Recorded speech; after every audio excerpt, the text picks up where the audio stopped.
या सगळ्यांची निशाणी गॅस सिलेंडर आहे। 20 तारखेला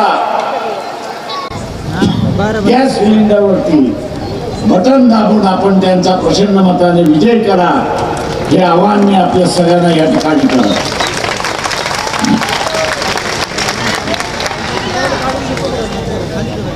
तमाम ओबीसीला माझं असणारं आव्हान आहे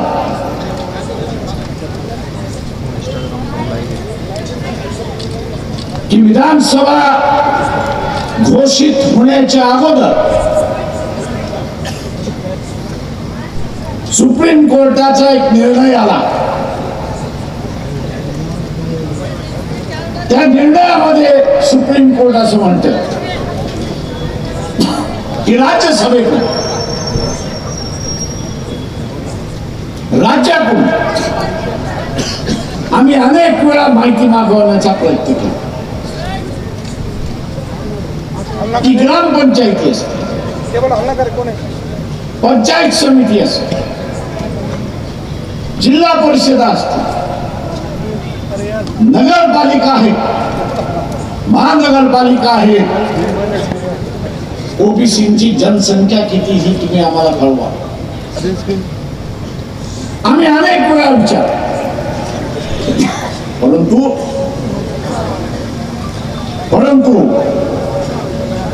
राज्य शासनाने ती माहिती आम्हाला दिली नाही।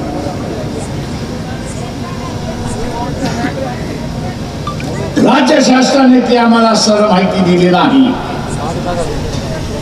आणि म्हणून सरसकट 27% आरक्षण देणं हे कायद्याला धरून नाही आणि म्हणून त्यांनी राज्य शासनाला सांगितलं की स्थानिक स्वराज्याच्या निवडणुका तुम्ही घेऊ शकता, स्थानिक स्वराज्याच्या निवडणुका घेऊ शकता, पण त्या निवडणुकीमध्ये ओबीसीला आरक्षण घालणार नाही हे असावं लागतं। म्हणजे कायद्याच्या मार्फत कोर्टाच्या निर्णयामार्फत स्थानिक स्वराज्याचं म्हणजे राजकीय आरक्षण ओबीसीचं लागू होणार नाही अशी असणारी परिस्थिती आहे। भारतीय जनता पक्ष असं म्हणते की ओबीसी हा आमचा असणारा डीएनए आहे। मी इथल्या असणाऱ्या ओबीसीना आगाह करतोय की सुप्रीम कोर्टामध्ये काही जण गेले की केंद्र शासनाला आपण आदेश द्या की जात न्याय जनगणना झाली पाहिजे, जात न्याय जनगणना झाली पाहिजे म्हणून सुप्रीम कोर्टाने नोटीस काढला केंद्र सरकार की याच्याबद्दल तुम्ही उत्तर द्या। केंद्र सरकारने ऍफिडेव्हिट दाखल केलं, सुप्रीम कोर्टामध्ये ऍफिडेव्हिट दाखल केलं आणि ऍफिडेव्हिट वरती सांगितलं की आम्ही जात जनगणना घेऊ शकत नाही आणि घेणारही नाही। कोर्टासमोर आकडेवारी आणायची, कोर्टासमोर आकडेवारी आणायची नाही आणि कोर्टाला मजबूर करायचं की तुम्ही ओबीसीचं आरक्षण थांबवा। नाईलाजाने कोर्टाने असताना तो निर्णय देऊन टाकला की जर माहिती नसल्यामुळे ओबीसीचं आरक्षण लागू करता येईल। पुन्हामुळे सरकार कोणाचं आहे तर भारतीय जनता पक्षाचं सरकार आहे की ज्यांचा डीएनए ओबीसी असं म्हणतात।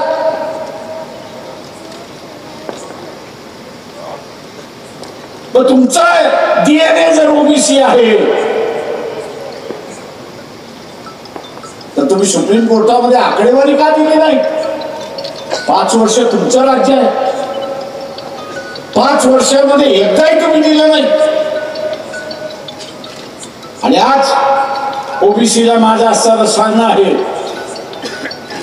त्यांनी राजकीय आरक्षण थांबवलंय.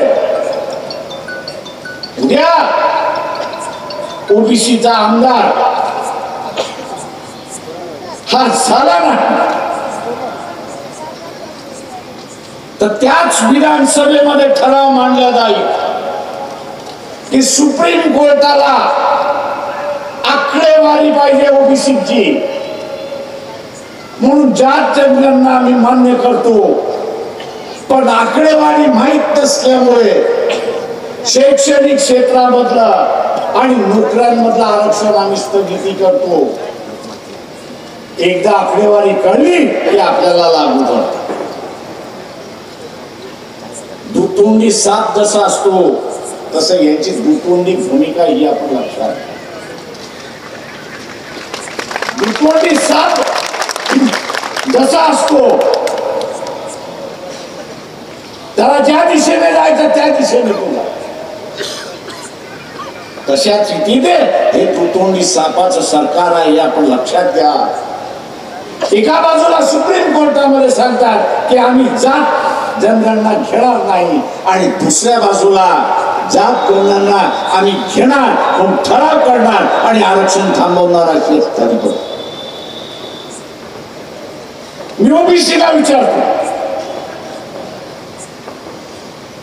आरक्षणाचा लाभ झाला की न झाला हा पहिल्यांदा असताना उत्तर द्या. आरक्षणाचा लाभ झाला असेल तर छाती ठोकपणे मला सांगता आलं पाहिजे की मी आरक्षणवादी आहे आणि आरक्षणाचं संरक्षण मी करणार. मी आरक्षणवादी आहे आणि आरक्षणाचं संरक्षण करणार. या दोन आघाड्यांनी, काँग्रेसची आघाडी असेल, बीजेपीची आघाडी असेल, किती ओबीसीला उमेदवारी दिल्यात, किती उमेदवारी दिलेले आहेत. माझ्या माहितीप्रमाणे एकाने 28 उमेदवार दिलेले आहेत आणि दुसऱ्याने असताना 32 उमेदवार दिलेले आहेत अशी परिस्थिती. एकाने 28 दिल्या आणि दुसऱ्याने 32 दिल्या. जिथे 52% ओबीसीची संख्या असं म्हटलं जातं, 244 पैकी किती उमेदवारी पाहिजे होत्या? 144 उमेदवारी पाहिजे होत्या. 144 उमेदवारीच्या ऐवजी एकाने 28 दुसऱ्याने 32. जे राजकीय दृष्टिकोनातून आपल्याला मान्यता द्यायला तयार नाही, राजकीय दृष्टिकोनातून ओबीसीचा हक्क डावलायला निघालेले आहेत, त्या राजकीय पक्षांना ओबीसीने डावललं पाहिजे, त्यांना नाकारलं पाहिजे. हे आव्हान मी आज ओबीसीला या ठिकाणी असतात.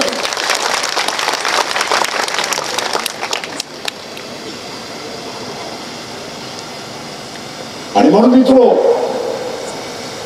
उद्याचा येणारा जो ठराव आहे विधानसभेमध्ये,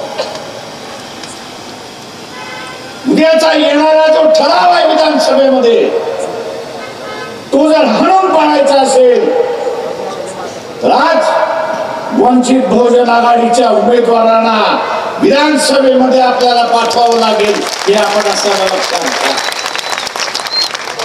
जिकडची लढाई तिकडेच लढावी लागते.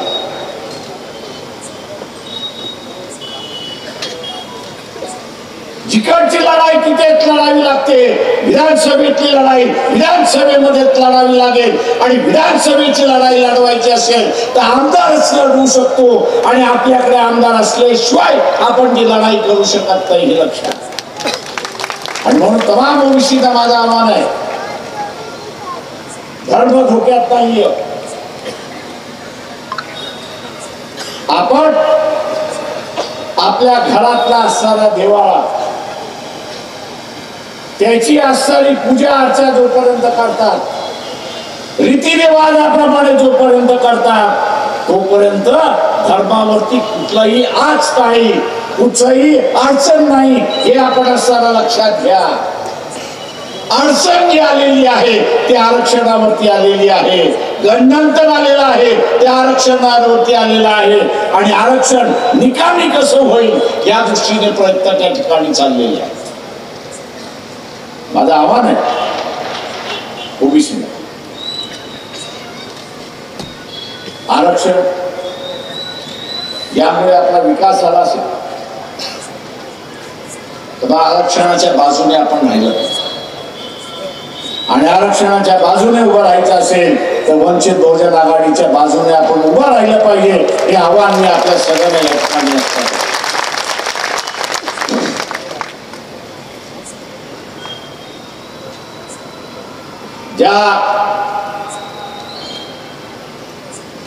जो धोका ओबीसीच्या आरक्षणाला आहे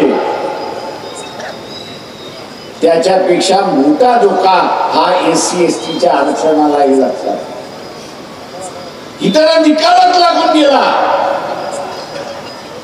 आणि तोही कोर्टामार्फत निकाल लागून गेला. निकाल काय आहे? वर्गीकरण करा. मात्र वर्गीकरण झालं तर या याच्यातले दोन त्याच्यातले दोन भांडत बसतील, त्याच्या पलीकडे काही होणार नाही. पण निर्णय हा वर्गीकरणापुरता मर्यादित राहिला. हा वर्गीकरणापुरता मर्यादित राहिला नाही. ते तू पुढे गेला आणि त्यांनी सांगितलं की या वर्गीकरणाबरोबरच क्रीमी लेअर त्या ठिकाणी येणार आहे. क्रीमी लेअर सुद्धा लागू केला जाईल. त्याच निर्णयामध्ये क्रीमी लेअर म्हणजे काय याचं सांगण्यात आलं. क्रीमी लेअर काय सांगण्यात आलं की एखाद्या कुटुंबाने आरक्षणाचा लाभ घेतला असेल, एका कुटुंबाने आरक्षणाचा लाभ घेतला असेल तर ते कुटुंब क्रीमी लेअर मध्ये येतं. ते कुटुंब क्रीमी लेअर मध्ये येतं, आणि एकदा का हे कुटुंब क्रीमी लेअर मध्ये आलं तर यापुढे त्याला आरक्षण मिळणार नाही. हा निर्णय तुम्हाला मान्य आहे का? हा निर्णय तुम्हाला मान्य आहे का?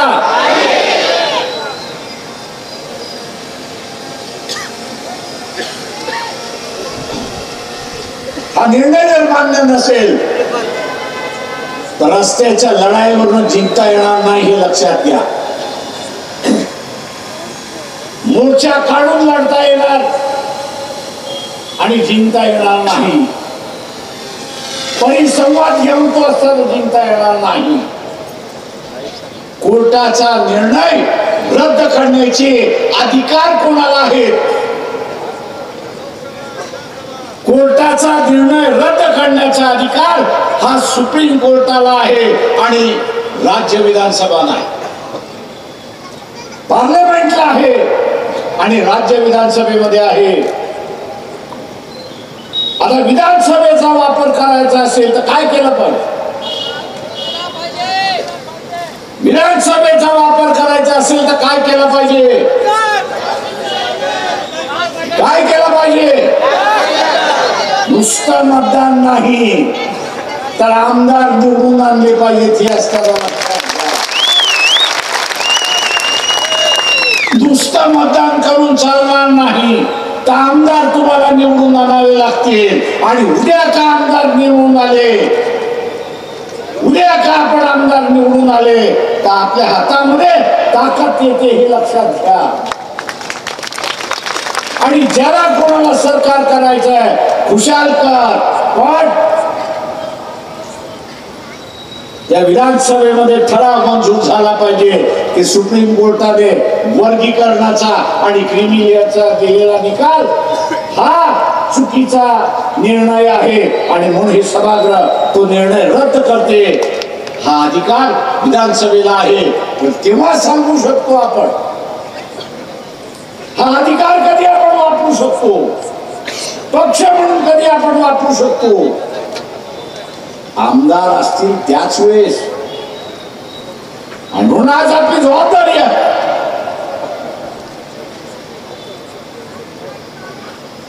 रिझर्वेशन इन प्रमोशन लागू झालं पाहिजे असं जे म्हणणार आहे, त्या पहिल्यांदा मला त्याचं सांगणं आहे की आमदार निवडून आण, आरक्षणाचं तत्व आपण वाचूया आणि मग रिझर्वेशन इन प्रमोशनच्या लढाईला आपण सुरुवात करूया. म्हणून आज तुमची एकच जबाबदारी आहे, आमदार निवडून आणणं ही आपली सगळ्यांची जबाबदारी आहे, हे लक्षात घ्या. आणि म्हणून गॅस सिलेंडरला आपण मतदान कराल ही अपेक्षा मी या ठिकाणी पाहतो. मित्रों, मुसलमान भाइयों, मेरे लातूर की तकरीर का कई लोगों ने तोड़ मरोड़ करके आपके सामने पेश किया. कांग्रेसी है, मैं जानता हूं उनको,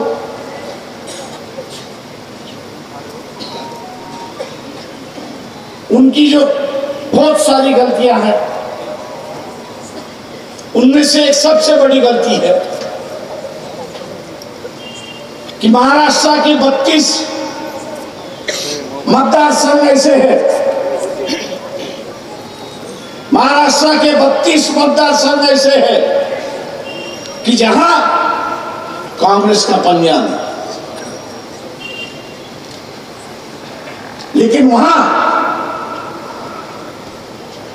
एकनाथ शिंदे की शिवसेना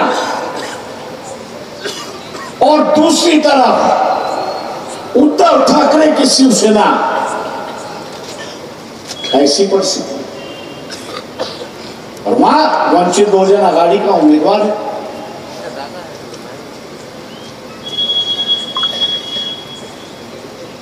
और वहां वंचित बहुजन आघाड़ी का उम्मीदवार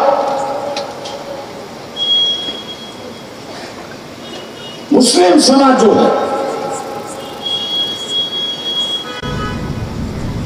वो मोहम्मद पैगंबर के बारे में गलत बातें सुनना पसंद नहीं, उसका खून खौलता, उसका नतीजा हम लोग ने राजस्थान में देखा. निपुण शर्मा नाम की जो महिला है, जिस बयान उन्होंने कहा, दुनिया भर के देशों ने उसको नकारा, कंडेम किया और भारत सरकार से कहा कि इन पर कानूनी कार्रवाई होगी. मामला सुप्रीम कोर्ट में, मामला सुप्रीम कोर्ट जाने के बाद भी कोर्ट ने अपनी हलबत्ता दिखा दी और ये कहा कि ऐसा कोई कानून अभी तक बना नहीं है कि जहां धर्मगुरु या धर्म के जो प्रेषित भगवान है या देवियां, इनके खिलाफ अगर गलत बातें कही गई तो उनके खिलाफ कानूनी कार्रवाई करने के लिए कोई कानून अभी तक बना नहीं.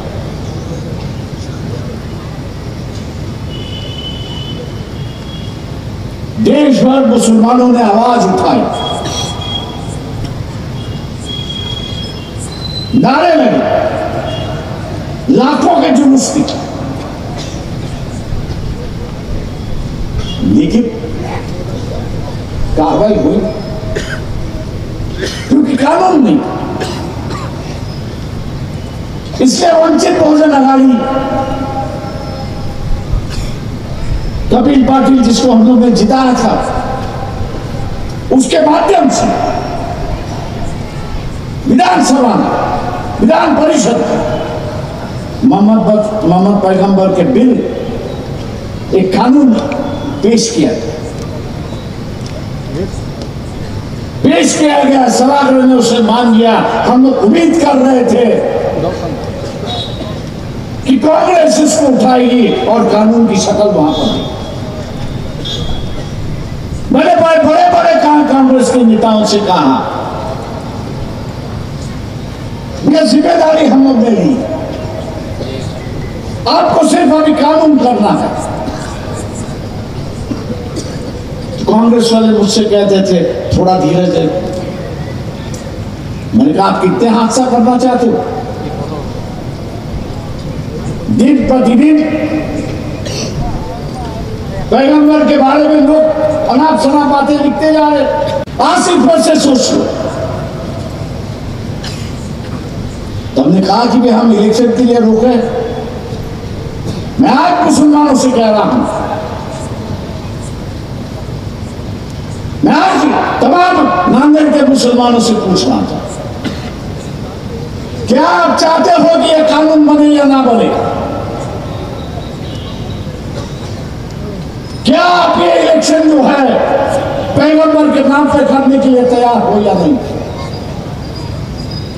और यही सवाल मैंने वहां पर उठाया था कि अगर ये 32 मतदार संघ जो है, जहां पर एक तरफ एकनाथ शिंदे है, दूसरी तरफ उद्धव ठाकरे है, आज भी अपने तकरीर में कहता है कि मैं उस शिवसेना पर गर्व करता हूं कि जिन्होंने बाबरी मस्जिद शहीद की।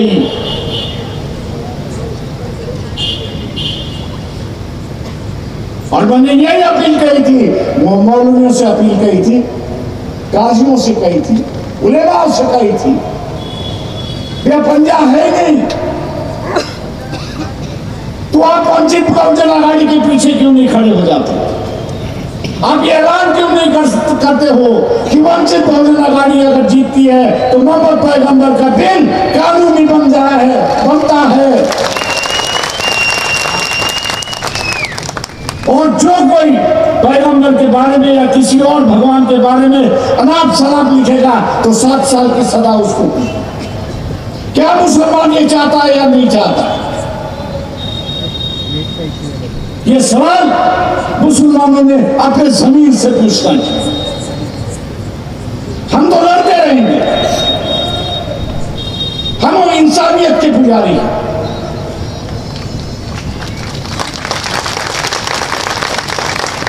नफा और फायदे का हम लोग देखते नहीं। जो सही है वो सही है, जो गलत है वो गलत है। और इसलिए फारूक साहब भी मुझपे थे उस पर, जब हम लोग औरंगजेब की मजार पर चादर चढ़ाने गए। ये नहीं हम लोग ने सोचा कि यहां का कट्टरपंथी हिंदू क्या सोचे,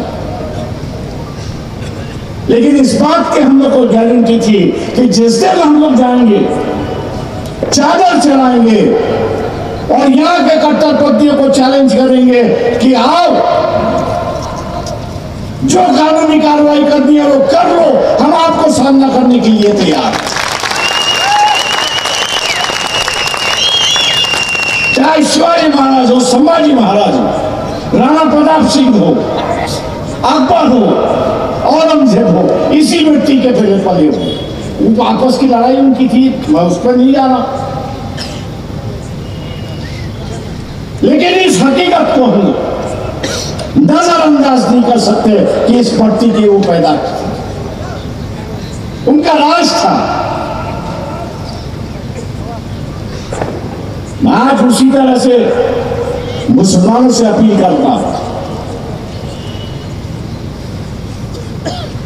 उसी तरह मैं आज मुसलमानों से अपील करता हूं कि ये इलेक्शन जो है आप मोहम्मद पैगंबर के नाम पर कुर्बान हो जाए। वोट जो है वो मोहम्मद पैगंबर के नाम से आती है।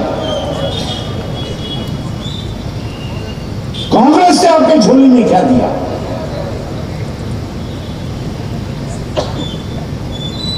जो उम्मीदवार दिया है उसके खिलाफ शिवसेना का उम्मीदवार खड़ा है। मैं मुसलमानों से पूछना चाहता हूं कि क्या यहां का मराठा आपको वोट देने के लिए तैयार है? ठोक के कहता हूं कि वंचित बहुजन आघाड़ी का जो वोटर है, जिसको हम लोग कहेंगे वो उसी को ही जाएगा और किसी को नहीं जाएगा। इतना ही मुसलमानों से कहूंगा, अगर दोस्ती करना चाहते हो तो इज्जत की और बराबरी की दोस्ती होनी चाहिए।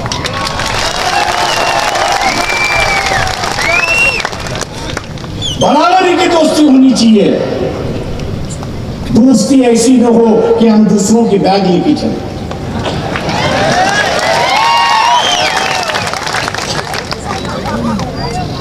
कितने सीटें मांगी थी उन्होंने, उलेमा ने 44 सीटें। कांग्रेस से कहा था कि हमने आपको लोकसभा में वोट दिया, आपको जिताया, अब हमको जो है 44 सीटें चाहिए। कांग्रेस ने कितने सीटें दी?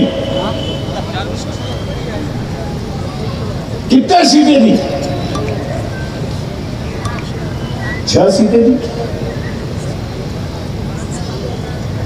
एनसीपी ने कितने सीटें दी? शिवसेना ने कितने सीटें दी? और फिर भी जो उम्मीदवार वंचित बहुजन आघाड़ी ने खड़े किए, उन मुसलमानों उम्मीदवार के पीछे तो कम से कम खड़े रहिए।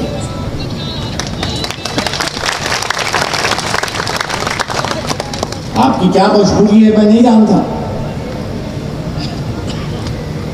लेकिन इतना जानता हूं इस संविधान ने मुझे पूरी आजादी दी।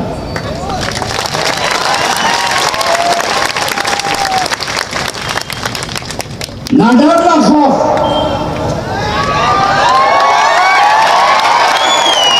ना डर ना खौफ। मैं अपनी जिंदगी जीता हूं। मुसलमानों से भी कहता हूं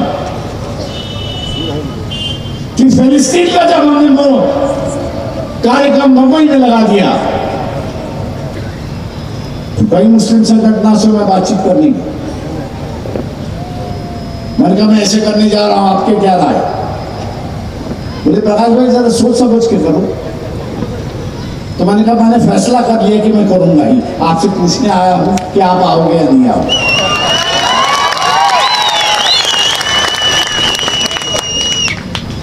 आए सभी जन। तो बाद में मैंने उनसे पूछा आपने आगे क्यों नहीं आया? आप आगे आते तो हम आपके पीछे हो जाते। मैं आज यहाँ के मुसलमानों से कहना चाहता हूं, अपनी ताकत आपका वजूद होने के बाद भी, अपनी ताकत आपका वजूद होने के बाद भी वो अपनी नेता की ख्वाहिश जो है, या उन्होंने जो कहा था कि बुल्डाना की असेंबली की सीट कांग्रेस के हिस्से में आनी चाहिए, वो कांग्रेस के हिस्से में न जाते हुए वो शिवसेना के हिस्से में चली। अरे भैया आप कैसे पार्टी चलाते हो? नाना पटोले अपनी सीट बचाने के लिए पार्टी भाड़ में गई।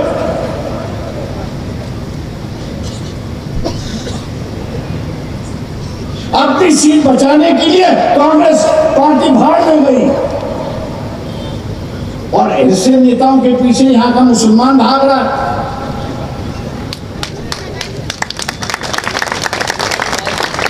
मैं दोबारा मुस्लिम समाज से अपील करता हूं, ये मौका है, मौका बार बार नहीं आता। ये बात सही है, अगर मुसलमान वंचित बहुजन आघाड़ी के साथ में रहता है तो कम से कम 50 आमदार जो है वो विधानसभा की जाएंगे। 50 आमदार जो है वो विधानसभा में जाएंगे और फिर हम लोग देखते हैं कि कौन रोकता है मोहम्मद पैगंबर के बिल को कानून से बदलने। हम लोग देखते हैं कौन है। और इसलिए दोस्तों, मुसलमान भाई और बहनों, मैं आपसे अपील करता हूं, मीटिंग का मामला छोड़ दो। आप रिश्तेदारों को वोट करने जा रहे हो, पार्टियों को वोट नहीं करने जा रहे। नांदेड़ में आप पार्टी को वोट करने नहीं जा रहे हो, आप रिश्ते को वोट करने जा रहे हो। एक तो भतीजे को वोट करो और भतीजे को नहीं करना है तो उसके मामा को वोट करो। भतीजा और मामा एक ही हो गए, सत्ता घर में ही आ गई, चाहे दाएं हाथ से आए या बाएं हाथ से आए, सत्ता घर में ही आ गई है।